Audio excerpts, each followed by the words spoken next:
Hello, good morning, and welcome to today's morning bulletin. Liverpool are in yet another Champions League final.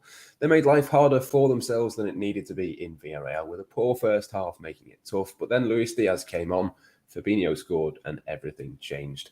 Alongside me to have a chat about the game and a few other bits around it is David Lynch. And David, it was looking a little bit ropey at half time, but I have to say, and this isn't honestly in hindsight, I still fancied Liverpool to kind of improve. I mean, they couldn't really get much worse, could they, in the second half? I always thought that they probably would be able to turn the tide, and thankfully they did. Yeah, they were surprisingly bad in that first half, weren't they? You've got to give huge credit to Villarreal. I think the way they went about the game, they got their approach spot on. They rattled Liverpool. They were, first to every challenge and made things a really physical and sort of direct game. And, I think Liverpool's passing accuracy in the first half is something around 66%, something like that, which you do not see. And just, it's testament, not just the fact that Liverpool was struggling a little bit, I think, with the conditions, but also the fact that Villarreal were in the faces constantly. And like you say, Liverpool, at least you did think at half time, okay, they can't be much worse than that. And generally speaking, under Jurgen Klopp, they are pretty good at improving at half time. They tend to show them clips, don't they, where they can improve and where the space is and where the areas they can play. And they did that. And the two performances really were night and day. And second half, just completely dominant, much like they were really in the Anfield leg. And it looked a little bit, I think, like Villarreal had sort of blown themselves out a little bit. They put an awful lot into getting themselves level at half time and maybe didn't have much left in the tank. So that shows you the level you've got to hit to make things difficult for Liverpool, and it isn't sustainable for a lot of teams. And thanks to that and Liverpool just playing football a little bit more sensibly, they were able to build on it and put in a far better second half performance. And in the end, completely deservedly through to the final. Yeah, I thought it was funny at the end in his press conference. Jurgen Klopp said he asked one of his assistants to find one example of what they should have been doing in the first half, and he came back and said, I can't find one. Thankfully, it was better in that second half. And as you say, Liverpool much improved. Probably a lot of that down to the decision to bring Luis Diaz on at the interval. I think a lot of people probably would have started with him, but it was certainly the right call to bring him on when they did. Yeah, he's been incredible, hasn't he, since he's come in, and he just gives you something on that left hand side. He also, I think, the biggest thing about bringing him on is not just his individual quality and what he is as a player, but I think there's a balance he sort of brings to that front three. I think that'll be interesting to see whether that has a real influence on Jurgen Klopp's selection decisions in the biggest games between now and the end of the season, in terms of the composition of that front three. And as well as the balance he did, also just put in a really good individual performance. I thought in the first leg, I thought Juan Foyth dealt with him pretty well actually in one-on-one situations, but I didn't think he could get near him this time around. I think Luis Diaz had seemed to learn some lessons from that first leg and just cutting into nice spaces and just picking the right moments to go on the outside, the right moments to come on the inside.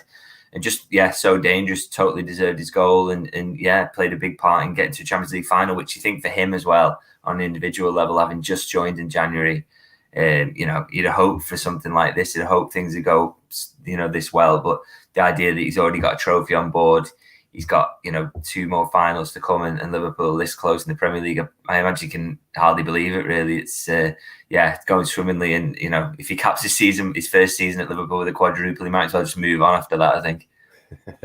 Yeah, absolutely. It was a really good performance, wasn't it? I think, the fact that you mentioned there, the sort of passing percentages weren't particularly brilliant in the first half, obviously improving the second half, but just the fact that he could keep hold of the ball and just dribble with it as well, that kind of was just holding on to it for an extra few seconds, which I think was probably important. But the other thing I wanted to mention with Diaz as well is kind of indirectly about him. The fact that Jurgen Klopp didn't bring on Jordan Henderson at halftime. I think most people probably would have. I probably would have if I was him at halftime. But yet again, he's kind of made a decision that not everyone would have made, but it's undoubtedly proven to be the right one. He waited actually until about 10 minutes before the end to introduce Jordan Henderson, by which time the game had already changed. Is this just another example, really, of Jurgen Klopp knows best, whatever he wants to do? Let's just trust him to get on with it.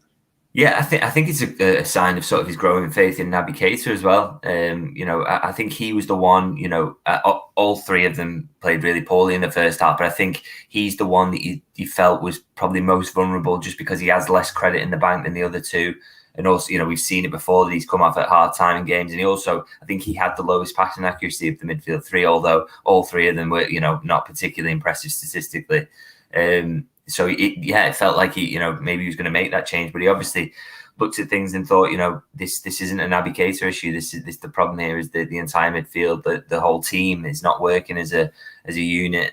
Something's not functioning right. I can change that in a different way, and I think he was rewarded really for his faith in Naby Keita in that second half. I thought that and the midfield as a whole, just completely different performance. They were the real difference in terms of the overall performance. That their influence on it was huge. So yeah, like you said, I would have gone down a similar route. I think I 100% expected that Jordan Henderson would come in there and try and settle things down. But I think Jurgen Klopp got that absolutely spot on. He just made that one change, and the difference between the performances in the half was there for all to see. But yeah, it only needed that one minor tweak, and the fact that Naby Keita stayed on and played as well as he did in the second half is really good news for him as well.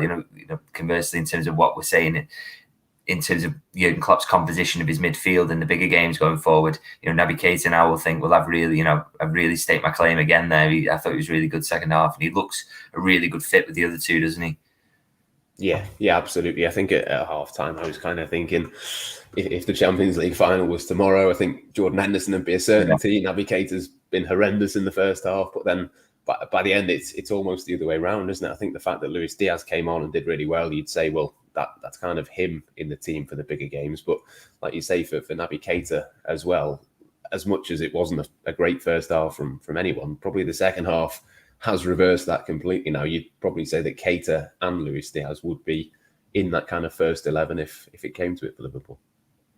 Yeah, exactly. That's it. I think, it's like you say, if the I think that's the best example. If the Champions League final was tomorrow, what team would you pick? And I think possibly that team that started the second half, maybe you have a conversation about what happens at centre half with Konate and Matip. That's a tough one, because I think they're just, they look very evenly matched at the moment. That would be a really massive call for the manager to make. Maybe he'd lean on the side of the experience with Matip, but we don't quite know yet.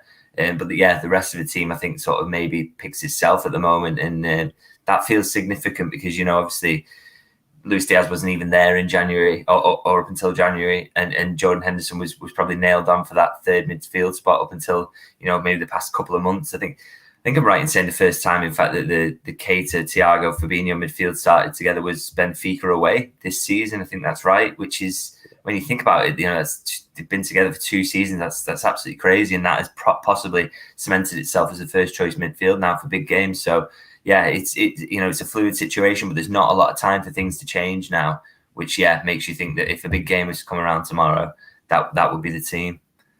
Yeah, absolutely. Well, the other semi-final then, Real Madrid and Manchester City tonight. So one of those two will be in the final with Liverpool.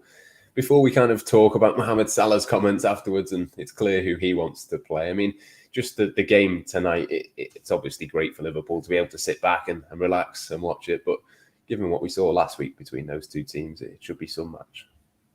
Yeah, really looking forward to seeing it. The last game was one of the best games I've seen in a long time. I thought Man City were pretty unlucky actually not to have a bigger lead. Real Madrid's sort of role in that time was just sort of scoring every chance they got, which is absolute credit to them in terms of that says a lot about their mentality and where they are at and the experience they've got to sort of ride out difficult moments.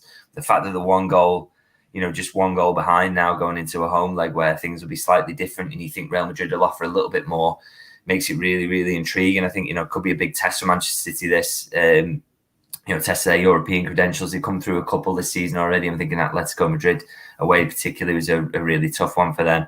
But so, to come into this with just a 1-goal lead, if Real Madrid score early, that could get really, really interesting and really, really tricky for Manchester City. So, I think we're all hoping for maybe just another entertaining game, and I think I know which team I'd probably prefer to face in the final, and I think a lot of people would be similarly minded of a Liverpool persuasion. But a really good game to look forward to tonight.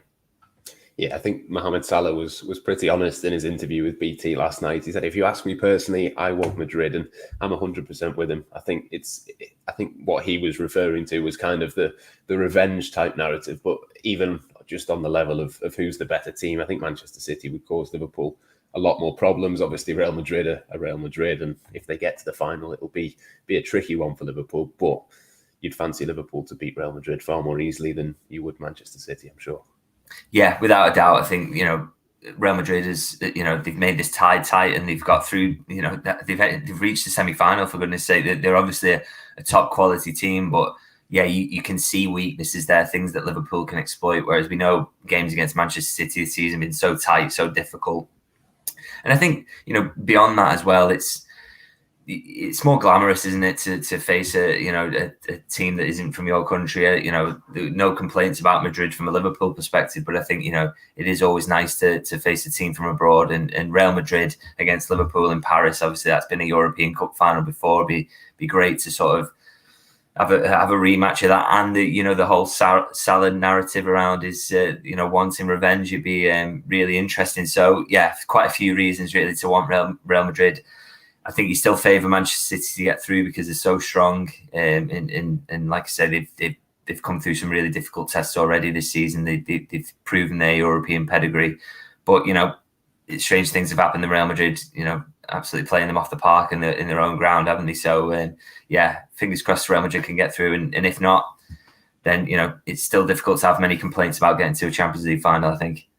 Yeah, exactly that. Whoever it is in the final, the main thing for now at least is that Liverpool will definitely be there. We'll have more reaction throughout the week. We'll also be looking ahead, of course, to the big game with Tottenham at the weekend. For now, though, that'll just about do us. We'll see you very soon.